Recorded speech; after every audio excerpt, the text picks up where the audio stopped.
Hello दोस्तों, मैं मनीष सोनी एक बार पुनः आप लोगों के बीच आपके अपने प्यारे से यूट्यूब चैनल एमकेएस क्लासेस में सभी का स्वागत करते हैं।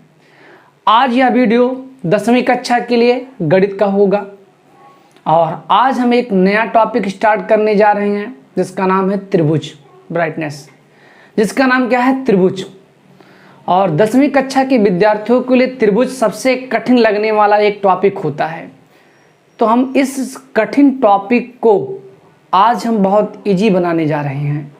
हमारा ये प्रयास होगा कि आपको पूरे बुक में से त्रिभुज एक ऐसा टॉपिक बने जो आप कह सके कि सर त्रिभुज तो बहुत कठिन था लेकिन आपने ऐसा पढ़ाया कि ये त्रिभुज तो बहुत आसान हो गया।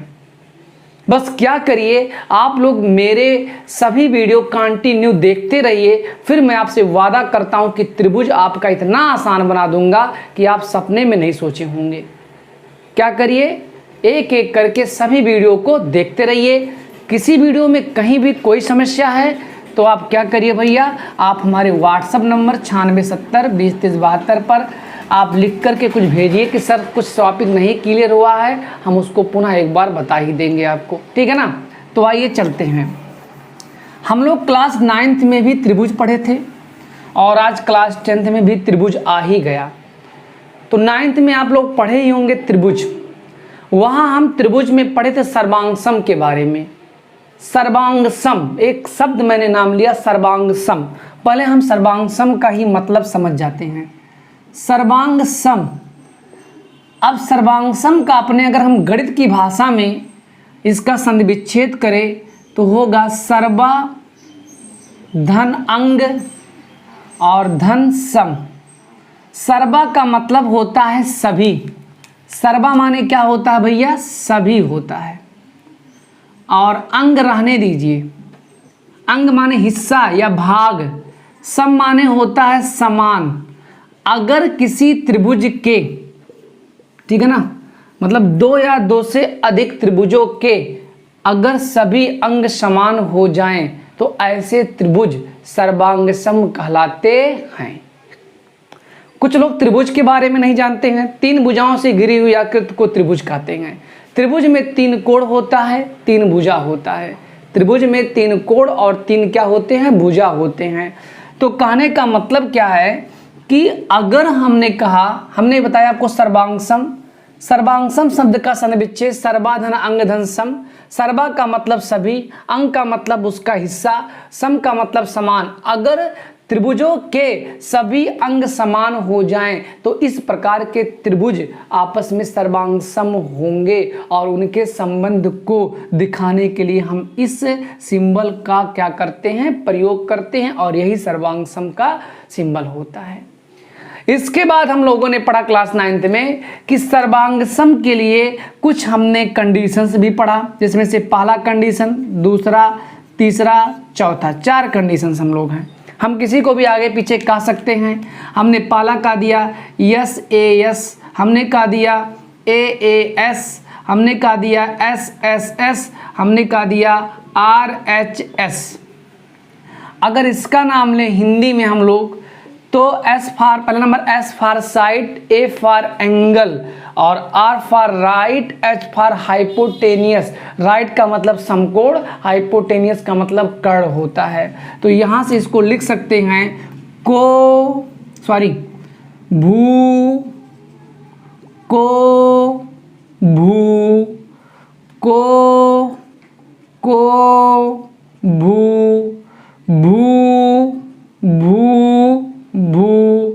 और इसके बाद समकोण, कर्ण, भुजा, प्रमेय।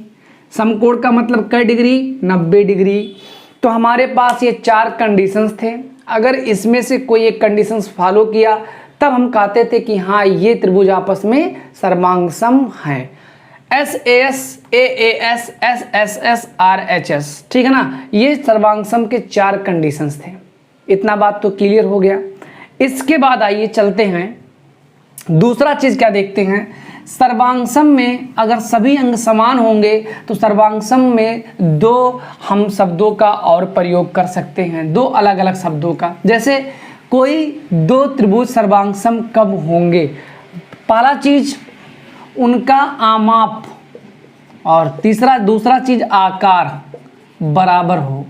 आमाप का मतलब होता है साइज और आकार का मतलब होता है शेप, ठीक है ना। अगर दो त्रिभुज आपस में साइज भी उनका इक्वल हो और शेप भी इक्वल हो तो सर्वांगसम कहलाते हैं। बात समझ में आ रहा है ना। सर्वांगसम के लिए हमने दो चीज बताया, एक बताया हमने आमाप और एक दूसरा बताया आकार। अब अगर हम बात करें अपने क्लास 10th लेवल त्रिभुज में जो पढ़ना है, हमें पढ़ना है समरूप त्रिभुज। क्या पढ़ना है? समरूप। अगर समरूप का संविच्छेद कर दे तो सम धन रूप, मतलब क्या है कि दो त्रिभुज समरूप तब होंगे जब उसके रूप कैसे होंगे? समान होंगे। रूप जब उनके समान होंगे तो ऐसे दो त्रिभुजों को हम आपस में क्या कहेंगे भैया? समरूप कहेंगे। बात समझ में आ रहा है ना। तो यहाँ पर हमें केवल और केवल शेप देखना है। क्या देखना है? शेप। शेप का मतलब आकार। भाई रूप कहो चाहे आकार कहो, बात तो इक्वल है ना। तो दो त्रिभुज समरूप तब होंगे जब उनके शेप अर्थात तो दोनों समान रूप के होंगे, तो ऐसे त्रिभुज समरूप कहलाते हैं। अच्छा, एक हम चीज देखते हैं कि सर्वांगसम में वो गुण विद्यमान है जो समरूप का गुण है। सर्वांगसम में दो गुण हैं, समरूप में एक गुण है। समरूप वाले गुण सर्वांगसम में विद्यमान है तो हम एक चीज कह सकते हैं कि सभी सर्वांगसम त्रिभुज समरूप होते हैं, किंतु सभी समरूप सर्वांगसम नहीं होते हैं। अगर हम आपको कुछ प्रैक्टिकली दिखाएं तो आपके सामने दिखाई दे रहा होगा, हमारे पास दो एलईडी बल्ब के गत्ते हैं, ठीक है ना। और इसमें से इन दोनों का आकार भी समान है और आमाप भी समान है। देखिए रूप एक जैसे हैं ना, छोटे बड़े बिल्कुल नहीं है, एक दूसरे को ढक ले जा रहे हैं। तो ये भैया हमारे सर्वांगसम होंगे। ये क्या होंगे? सर्वांगसम, क्योंकि इसके सभी अंग समान हैं। अब अगर हम बात करें इसका और इसका, तो ये भी भैया आपके पास क्या है? एक जैसे हैं। तो ये भी हमारे पास क्या होंगे भैया? सर्वांगसम होंगे।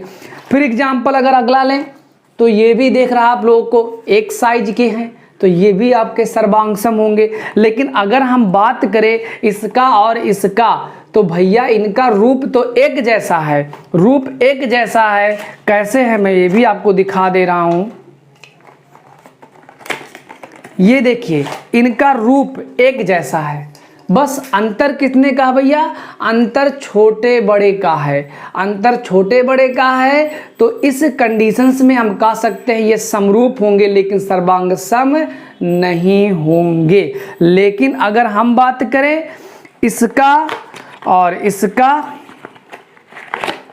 तो ये रूप में भी समान है, आकार में भी समान है, तो ये कैसे होंगे? सर्वांगसम होंगे। तो हम आशा करते हैं सर्वांगसम और समरूप एक साधारण बोलचाल की भाषा में समझ में तो आ ही गया होगा। चलिए इसके बाद और हम कुछ अगर फिगर ड्रा कर दें तो उससे भी कुछ समझ लिया जाए। एक हमारे पास वृत्त है जिसकी त्रिज्या 2 सेंटीमीटर है और एक दूसरा वृत्त है जिसकी त्रिज्या 2 सेंटीमीटर है।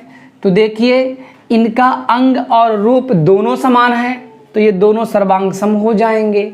लेकिन अगर एक बड़ा हो जाए, एक 3 सेंटीमीटर का हो जाए और एक 2 सेंटीमीटर का है तो दोनों वृत्त ही, लेकिन इनका साइज क्या है? समान है? नहीं है। आमाप इनका अलग अलग है, भिन्न भिन्न है, तो ये सर्वांगसम नहीं होंगे।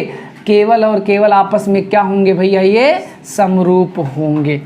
तो बात समझ में आ गया होगा। इसके बाद चलते हैं अगला चीज आपको हम बताने के लिए। अब सर्वांगसम के बारे में हम यहाँ कोई डिस्कस नहीं करेंगे, हमारा प्रीवियस क्लास का थोड़ा सर्वांगसम था तो बता दिया। अब जितना भी मेरा फोकस होगा वो सिमिलर होगा। सिमिलर का मतलब समरूप होगा। समरूप त्रिभुज के बारे में ही हम केवल चर्चा करेंगे। अब सर्वांगसम के बारे में हम बिल्कुल चर्चा नहीं करेंगे क्योंकि आप लोग क्लास 9th में इस चीज़ को भली बात पढ़ चुके हैं। तो आइए चलते हैं। समरूप की अंग्रेजी होती है सिमिलर। अब देखिए, कोई जरूरी नहीं है कि मुझे त्रिभुज के ही बारे में, मैं एक बहुभुज में त्रिभुज भी आएगा, चतुर्भुज भी आएगा, पंचभुज भी आएगा। तो आप लोग लिख सकते हैं समरूप बहुभुज, समरूप बहुभुज, बहुभुज। तो समरूप बहुभुज का मतलब बहु धन भुज, जिसमें भुजा ज्यादा हो, दो से अधिक हो, बहुभुज कहलाते हैं। अब बहुभुज के एग्जाम्पल त्रिभुज होंगे, चतुर्भुज होंगे, पंचभुज होंगे, षष्ठभुज होगा, ये सब बहुभुजे तो आपका है।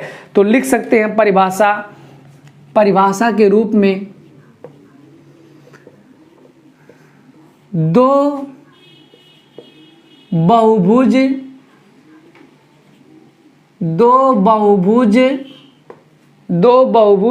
समरूप कहे जाते हैं, समरूप कहे जाते हैं यदि नंबर 1 उनके संगत कोण बराबर हों, उनके संगत कोण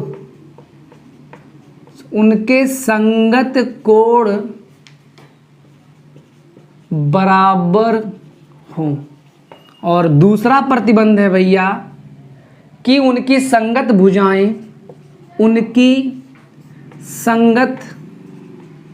भुजाओं की लंबाइयाँ अनुपातिक हों, उनकी संगत भुजाओं की लंबाइयाँ अनुपातिक हों, अर्थात समानुपात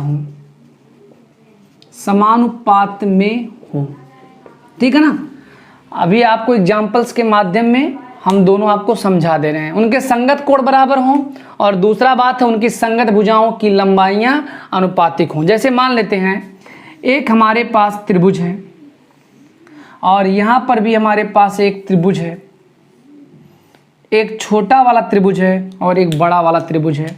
इसका नामकरण कर दे रहे हैं ABC और इसका नामकरण PQR कर दिया। ये मान लेते हैं 4 सेंटीमीटर है और ये मान लेते हैं 6 सेंटीमीटर है और ये भी मान लेते हैं 4 सेंटीमीटर है। ये 2 सेंटीमीटर है, ये 3 सेंटीमीटर है और ये भी 2 सेंटीमीटर है। ठीक है ना।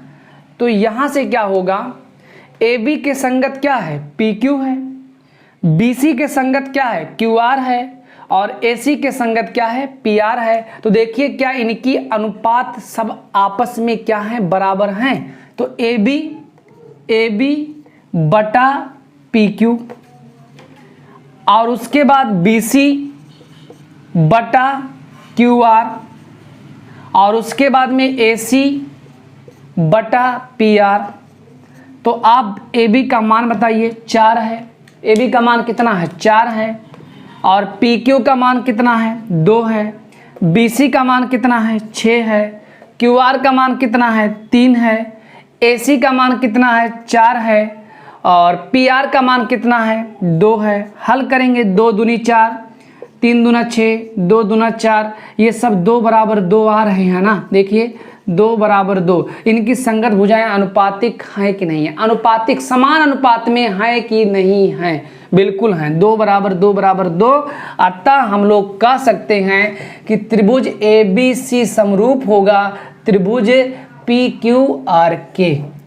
बात समझ में आ रहा है ना। तो हमने आपको बताया समरूप बहुभुज। अब बहुभुज के स्थान पर हम त्रिभुज का भी प्रयोग कर सकते हैं। तो समरूप त्रिभुज परिभाषा, 2 त्रिभुज समरूप कहे जाते हैं यदि उनके संगत कोण बराबर हों और दूसरी बात क्या है, उनकी संगत भुजाओं की लंबाइयां अनुपातिक हों अर्थात समानुपात में हों। चतुर्भुज को भी ऐसे कह सकते हैं, बहुभुज को रिमूव करिए चतुर्भुज लाइए, बहुभुज को रिमूव करिए पंचभुज लाइए, बहुभुज को हटाइए षष्ठभुज लाइए। बात समझ में आ रहा है ना। तो बहुभुज का मतलब ये हो गया कि एक स्टैंडर्ड, हमने पार्टिकुलर किसी एक आकृति के बारे में बात नहीं किया। वो त्रिभुज भी हो सकता है, चतुर्भुज भी हो सकता है, पंचभुज भी हो सकता है, षष्ठभुज भी हो सकता है, लेकिन अभी हमें क्लास 10th में हमें ना तो पंचभुज पढ़ना ना षष्टभुज, मुझे त्रिभुज पढ़ना है।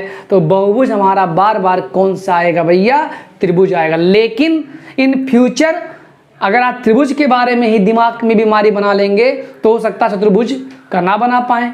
तो त्रिभुज अगर समझ में आ गया तो चतुर्भुज भी आपको समझ में आ ही जाएगा, ठीक है ना। तो इतना चीज़ आप लोग नोट कर लीजिएगा। इसके बाद हम अपने प्रश्नावली में प्रवेश करते हैं। पहला प्रश्नावली है, हम एनसीईआरटी के बुक से पढ़ा भी रहे हैं। जिसके पास एनसीईआरटी की बुक ना हो वो क्या करे भैया, अपने मोबाइल के प्ले स्टोर में जा कर के एनसीईआरटी बुक डाउनलोड कर लीजिए। वहाँ आपको हर एक सवाल आपको मिलते रहेंगे। एग्जाम्पल्स मतलब समझ लीजिए आपका मोबाइल आपका ही बुक है। तो चलिए कुछ एक आध एग्जाम्पल और पहले हो जाए। जैसे मान लेते हैं, कह रहा है बताइए कि निम्नलिखित चतुर्भुज समरूप है या नहीं। एग्जाम्पल मनोहरे की बुक से ले रहे हैं। बताइए निम्नलिखित चतुर्भुज समरूप है या नहीं है। तो आइएगा,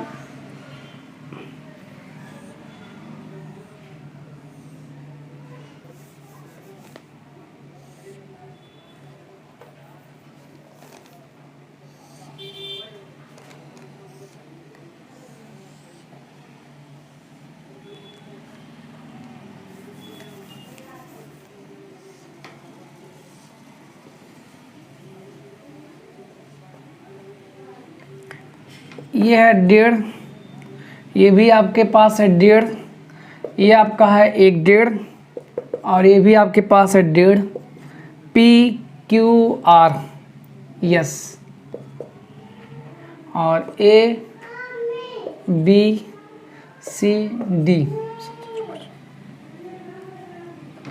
और इसके बाद में इसका 3 3 3 3, ठीक है ना।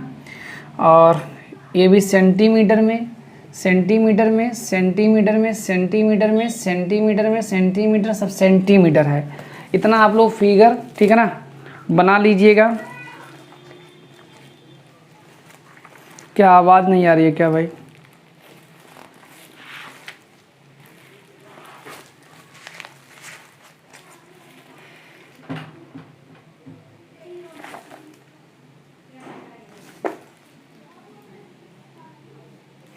चलिए ध्यान दीजिएगा, ये आपके पास एक आयत है,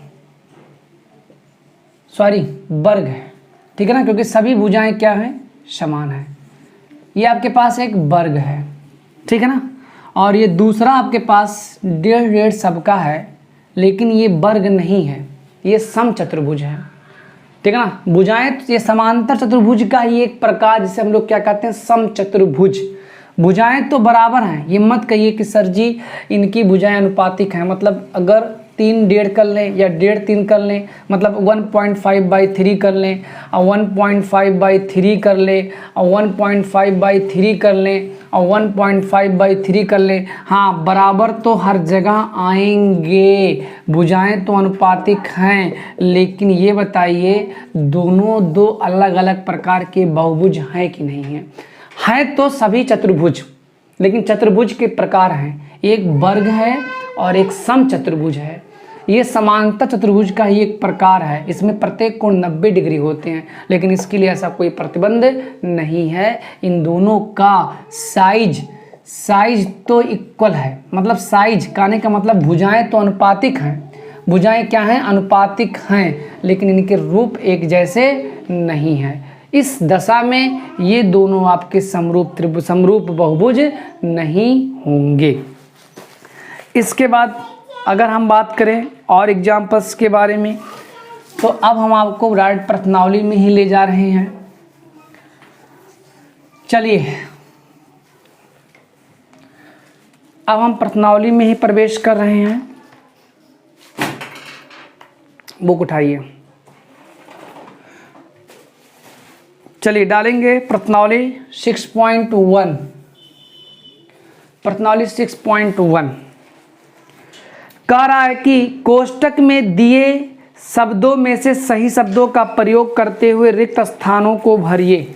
देखिए हमारे पास ये बुक है और ये बुक का पहला क्वेश्चन है, ठीक है ना। कह रहा है कोष्टक में दिए शब्दों में से सही शब्दों का प्रयोग करते हुए रिक्त स्थानों को भरिए। पहला कह रहा है कि सभी वृत्त होते हैं, सभी वृत्त होते हैं। दो शब्द का प्रयोग किया गया है, एक सर्वांगसम और एक दूसरा समरूप। तो ये बताइए सभी वृत्त क्या होंगे? सभी वृत्त समरूप होते हैं, ठीक है ना। अब सर्वांगसम क्यों नहीं होते हैं?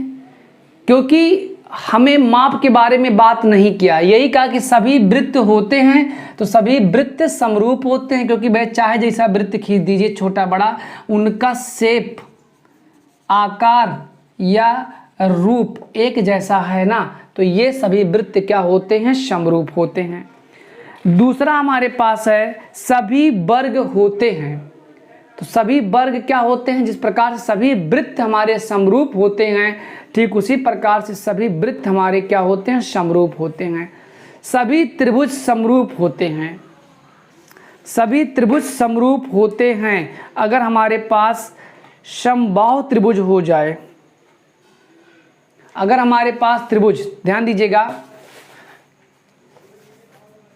आइए चलते हैं, ध्यान दीजिएगा क्या कह रहा है कि सभी त्रिभुज समरूप होते हैं। तो दो चीज कहा है, एक हमारे पास कहा समद्विबाहु और दूसरा कहा है, ठीक है ना, समबाहु।